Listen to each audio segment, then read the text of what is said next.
Ano trabaho ang tatay mo? Magtatanim po ng gulay. Yung inaani po ni Papa, ibinibinta ni Mama sa palengke.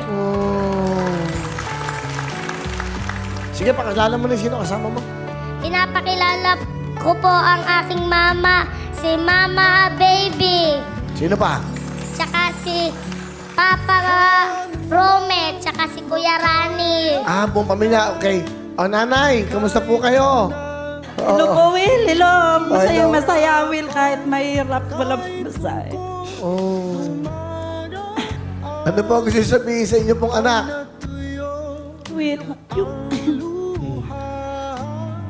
Will, kahit kasi wala kaming pamasahe, sabi kasi niya, Mama, nagtawag na po si Willie, Mama, na 7 taon po, hindi po tayo natawag nung birthday ko na October 8. Yun nga pong gustong-gusto niyang sumama. Sabi, Mama, huwag na lang po kayong sumama.